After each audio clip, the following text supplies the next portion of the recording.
Hello everyone, this is Shannon from That's So Po, and today I'm doing week 2 of my 2022 reads. This week I read so many wonderful books. I just loved everything that I read, so many good reads. Timestamps and content warnings are in the description box below. First, I read Don't Fall in Love by Jackie Lau. This is a pretty new release from October that is about an actor, Ryan, who is kind of up and coming, and he gets the opportunity to be part of a sort of celebrity reality show baking show.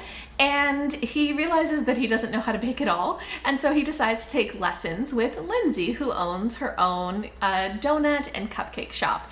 And as they take lessons, they maybe form a deeper connection.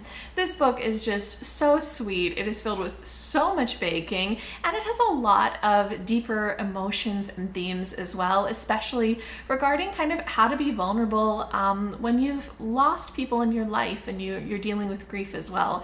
It's just a really beautiful book, and it's just so sweet and just so uplifting. Really what I'm looking for in romance. I have an entire review for this coming out later this week. I gave it 5 out of 5 stars, and I for sure recommend this one.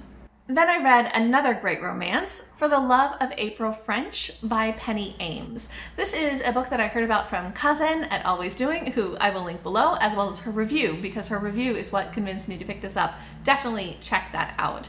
So this is such a really wonderfully written story.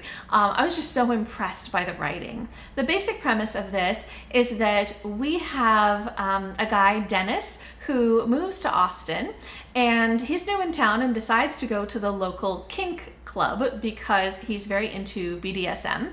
And there he is met by, some people who are hanging out. It's midweek, kind of low key, but he meets April. April is a trans woman, and she is very much the kind of like mother hen at this kink club, always welcoming people and making sure everybody's settled in.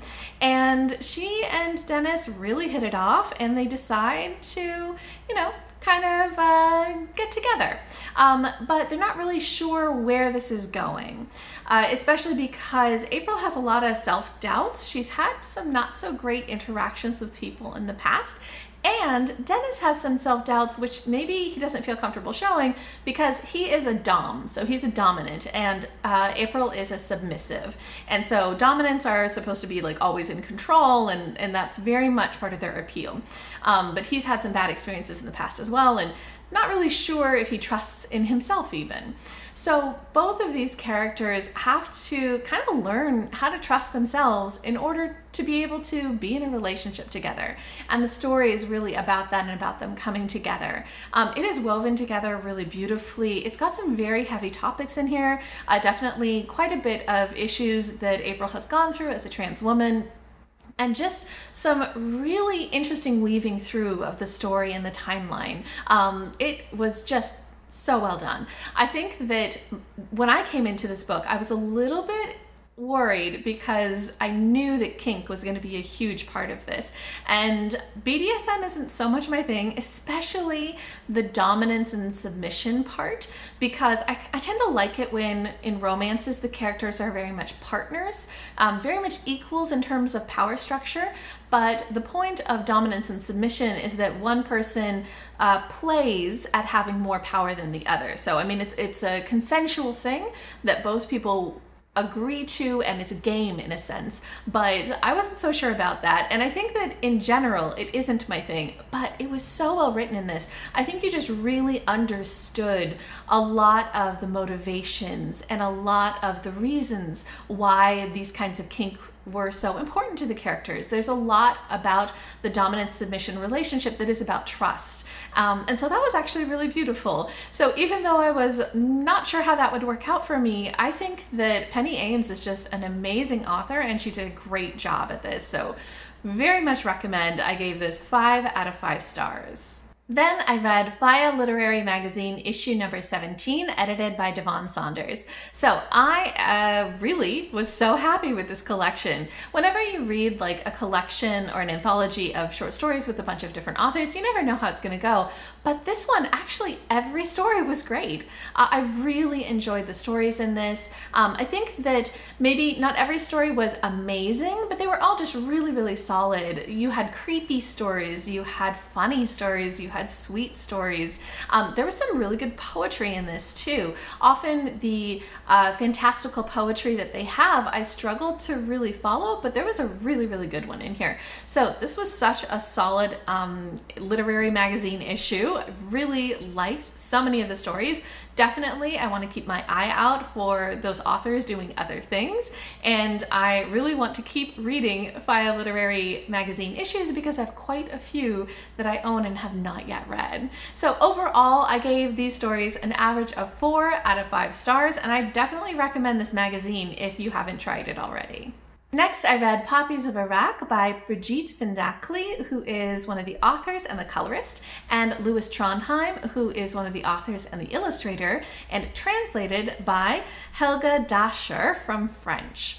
So this is a kind of graphic memoir / collection of comics that I heard about from Jen at Remembered Reads, who I will link below. She recommended this because I was interested in graphic memoirs of people growing up in kind of war-torn areas. So Brigitte Findakly grew up in Iraq, but ended up immigrating to France when she was in middle school because things got pretty bad in Iraq. So this is a collection of just sort of memories that she has, and also a little bit of info on the history of Iraq, on the wars and sort of the social life and things like that. So it's memories of her growing up in Iraq and then moving to France, and then also as an adult going back to Iraq to visit and seeing how things had deteriorated.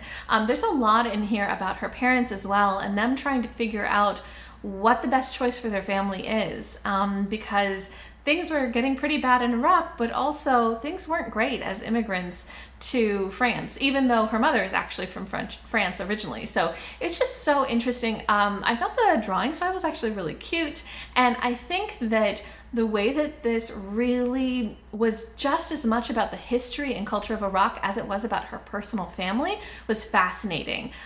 Even though I vaguely know some of what was happening in Iraq, I think definitely didn't know to the detail that was covered here. And there's just so many interesting things about how her different family members also interacted with what was going on and were affected by it. So if you're interested in kind of modern history and you're interested in memoir, I really, really liked this. It is a little bit episodic, but that doesn't mind me. I just love that sort of thing. So I gave this 5 out of 5 stars, and I would definitely recommend it. And lastly, I read 3 books in the Hilda series by Luke Pearson: Hilda and the Midnight Giant, Hilda and the Bird Parade, and Hilda and the Black Hound. So these are books 2, 3, and 4 in the series, and I loved them. I loved them so much. So I had read the first book in the Hilda series a week or 2 ago and been really intrigued by it. I thought the humor was great. I loved the drawing style, but I didn't think it necessarily was like quite as rounded out as I wanted. But these ones were. So these ones are actually a little bit longer. They're more in the 40 to 65 page range, whereas the first book was only like 24 pages. And that room made such a difference. Pearson was really able to do a full story and to explore some interesting themes in all of these. So in Hilda and the Midnight Giant, she is dealing with a giant that keeps appearing outside of her house at midnight, and she wants to figure out what's going on with that. And at the same time, she and her mom are dealing with some issues because there are some invisible little elves that are very angry at them and want them to leave their house, and so trying to figure out what's going on with that. In Hilda and the Bird Parade, Hilda finds this raven that has lost its memory and is trying to help it figure out where it's going, what it needs to do. But she's also dealing with kind of feeling lost in the city. And in Hilda and the Black Hound, Hilda is joining some scouts and so trying to earn badges, but she keeps getting distracted by other things going on, such as a homeless house elf that she finds, as well as a mysterious, very dangerous black hound that is kind of terrorizing the city. In all of these, there is such great illustration. I really love the colors. I love the movement. I love the way the panels are set out. I think that the fantasy in this is excellent. The way that Hilda is sort of dealing with almost mysteries in each of these, but also there's so much heart. She really cares about the different people and creatures that she meets, and she wants to be there to help. But she also is a kid, and she doesn't always make like the most responsible choices. And the later books in this are also really dealing with her relationship with her mom, which I just think is so great, especially in kind of like middle grade fantasy. You don't always see the parents as involved, but here the mom gets really involved, and there's a lot of connection there that I thought was wonderful. I loved all of these. I gave them all 5 stars, and I'm for sure going to read, I think there's just 2 more in the series, but I'm definitely going to pick them up. Okay, so that is everything that I read this week. If you guys have read any of these, if you want to read them, if you have any thoughts, any comments, anything at all, just leave me a comment down below.